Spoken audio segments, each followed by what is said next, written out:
Hey loves, it's Zin Bassi here. Welcome back to my channel. So today I want to quickly share with you some things that you should do immediately after your wedding night. And trust me, these are things that if you do not do, you are going to regret it. Like, okay, I'm not going to say for the rest of your life, but you will tend to regret not doing it. I know, been there, done that, and I'm regretting some of the things. So please learn from my mistakes. Without further ado, let's just get right into the video.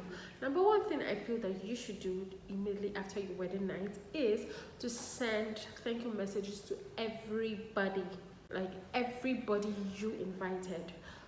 Don't leave out anyone. Make a list of the people that you want to invite during your wedding, and immediately after the wedding, make sure you send a thank you message to all those people.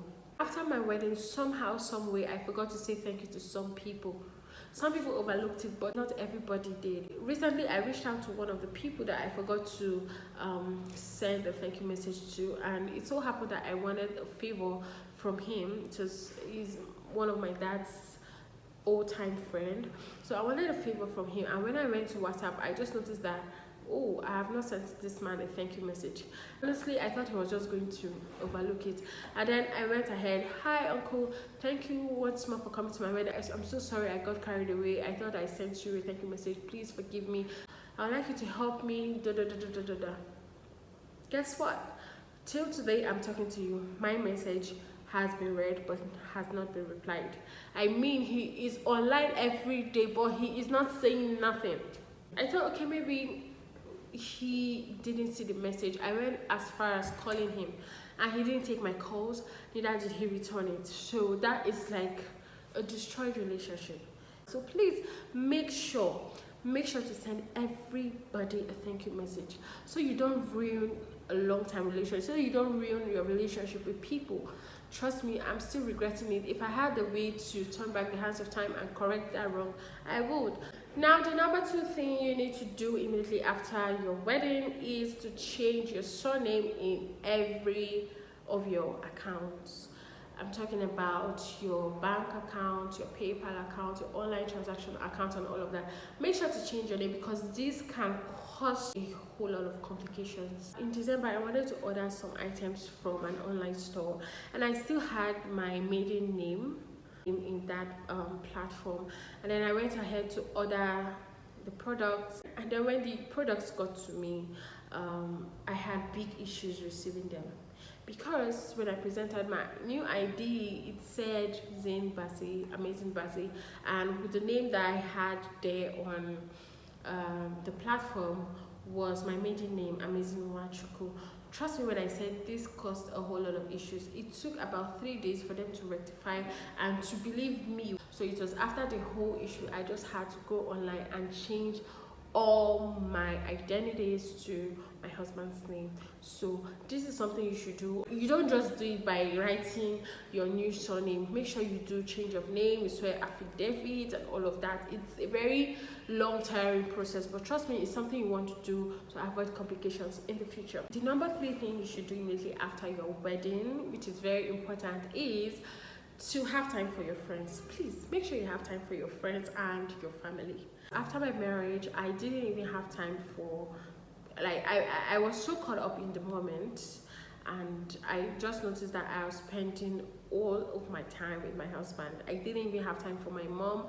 I didn't have time for my family. If you say let's hang out, just go with the flow. Even if you don't have the time, try to create the time, because a time will come when you wouldn't even have that time again.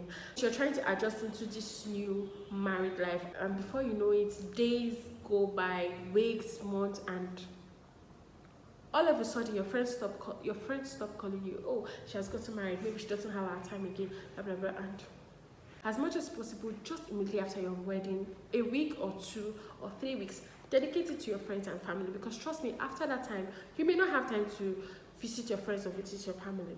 Now, the next thing that you should do immediately after your wedding, and this is something that you need to do with your spouse, is discuss plans. Future plans, business plans, family plan, all of that, just while you're still in that atmosphere or euphoria of marriage and all of that. Everyone is still happy. That is the time immediately after your wedding, if possible your wedding night, because after that time, trust me, you might not even have time for that. Okay, on my wedding night, I tried to bring up topics about, okay, what child do we get first, where are we going to be based, and all of that.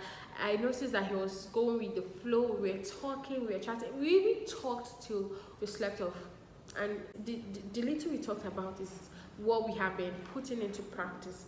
So if I had known that day or the next day, I would have continued the topic, or even throughout that week, that would have been our focus. These are things I feel you should even put into consideration before you get married.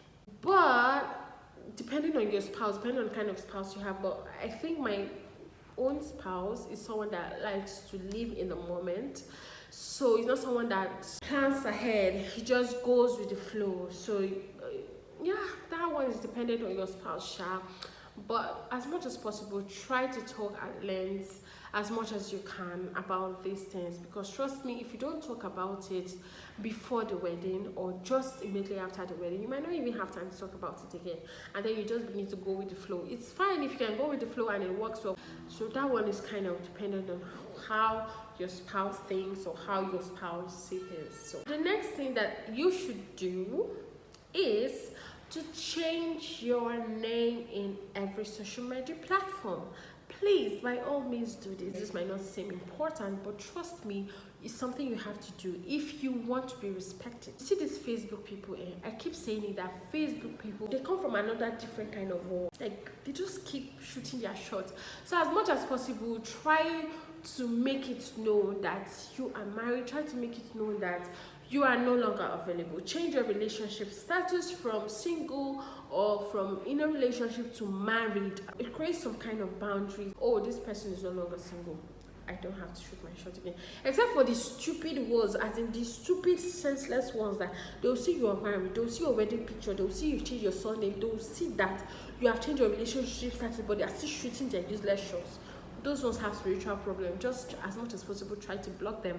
Now, this is something you should do all across every social media platform: Instagram, Facebook, TikTok, YouTube. And as you know, I was doing space on YouTube, but I just needed to personalize my space, and that's why I changed my YouTube to Zin Bassey, my Instagram to Zin Bassey, and to create those boundaries. That's something you should do just immediately after your wedding. You don't need to wait. Yeah, these are the few tips I have to share with you. I hope that you are going to put it into practice if you are thinking of getting married, or if you have just gotten married, or if you have been married for a long time and you haven't done any of this. This is a sign that you need to do this. Thank you for watching, and I'm going to see you in my next video, which is not too far from today. Please do not forget to subscribe. Bye.